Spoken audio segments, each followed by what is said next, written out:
Сайн байцгаана уу? Чит маань яаж байна? За өнөөдөр та бүхэндээ би гитлэл номноос уншиж өгөхөөр бэлдсэн байгаа.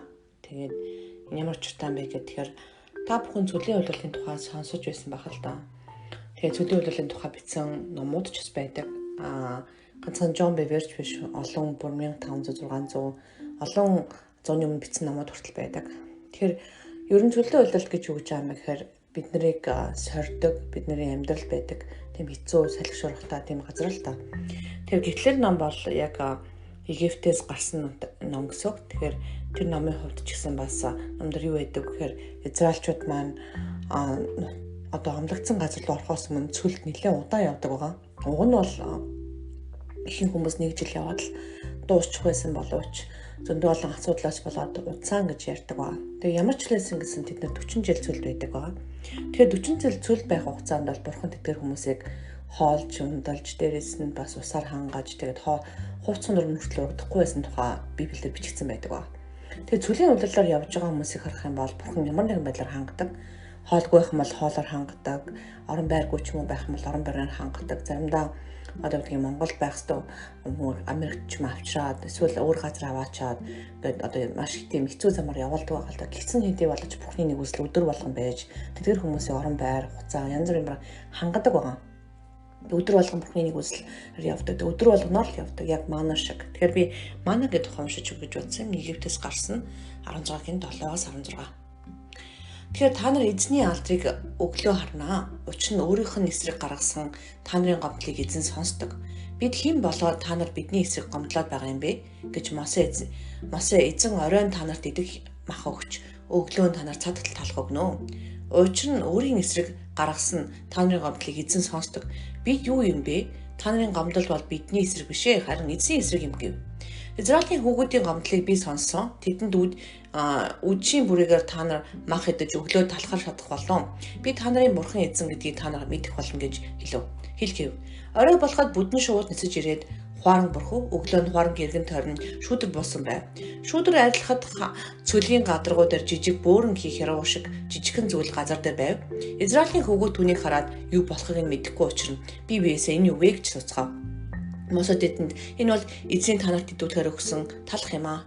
Эзэн хүн бүр идэх үе хэмжээгээр түүнээс цуглуул майхандаа байгаа хүнээ тоогоор нэг хүнд нэг омер байхад авахтун гэж тушаасан гэв. Тэгэхээр энэ Египтээс гарсан номын 16-7-оос 8, 12-16-аас 16-аас уншлаа. Тэгэхээр энэ дээр юу гэдэг вэ гэхээр өдөр болгон Мосе юу гэж хэлдэг вэ гэхээр тэр манаа цуглуулдаг байгаа. Тэгээд илүү хадгалж болохгүй шүү муудна гэж хэлдэг байгаа. Тэгээ хагас өдөр 2 дахин илүү цуглуулдаг бүтэн өдөр тэр гарч ирдэггүй. Тийм байж байгаа. Эзний өдрийг сахтаа. Тэгэхээр энэ бол өдөр болгон нөрөө амьдарч байгаа. Үнэхээр маргааш юу болохыг мэддэггүй, маргааш хураач чадахгүй тийм байдалтай амьдарч байгаа. Энэ хэсэг бол амархан ерөөсөө биш. Эзэнд итгэж тэгж амьдрна. Мөнгөн ч гэсэн яг хоолн ч гэсэн өдөртөө дусаад маргаашийнхаа амьдралаар амьдардаг байгаа. Энэ үед үнэхээр эзэн хангадаг гэдэг ерөөсөө мартаж болохгүй. Жишээлбэл Дэд хуулийн 29:5 дээр хэлэхдээ би цөл таныг 40 жил удирдсан гэж бурхан хэлж байгаа байхгүй. Таны өмссөн хувцс чинь илэгдээгүй, хөдийн чинь гуталж урагдаагүй билээ гэж. Тэгэхээр хувцс нь хүртэл ээж хийгээгүй буй нэгсэндээ хөгшрөг урагдааг байгаа. 40 жил нэг хувцс гутлаа өмсөх, 40 жил нэгэн төрлийн хоол идэх гэсэн амаргүй байсан мэж байгаа тэр хүмүүс мэдээж гисэн хэдий болооч бурхан тэр үед хангаж исэн ба. Тэгэхээр хангаж исэн яг тэр цөлийн удирлаас гараад амлагдсан газар руу орох үед хангалттай болдог байгаа. Тэрийг андуурч болохгүй. Тэр үед бид нар өөрсдөө хөдөлмөрлж бурхантай хамтрагч болон ажиллаж эхэлдэг тийм үе байгаа. Тэр Йошуа номын 5:19 уншия.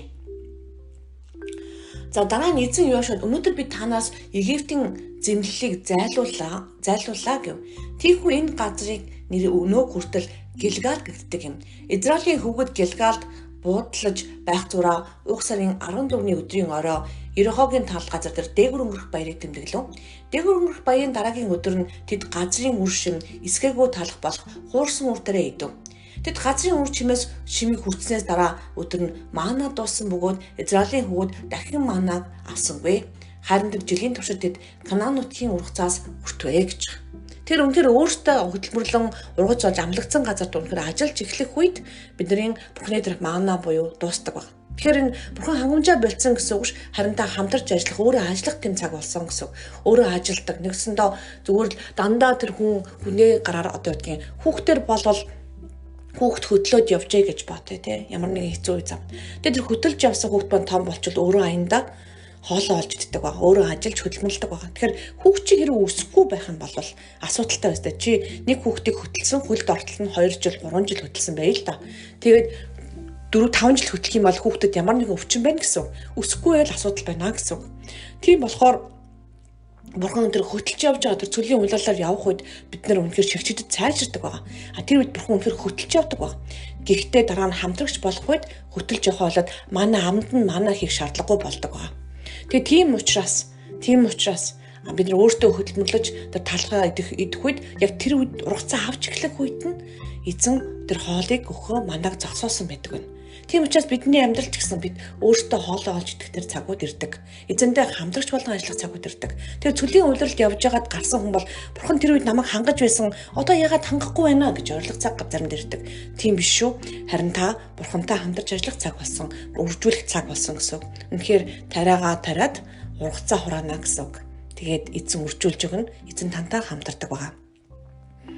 Таныг ургацаа хурааж эхлэх үед л манаа зогсдог шүү. Манаа зогсох нь муу зүйл ерөөсөө биш. Та өсөж том болсон байна. Амлагдсан газар руу орж эхэлсэн байна гэсэн үг. За амлагдсан газар руу хурдан ороо. Баярлалаа.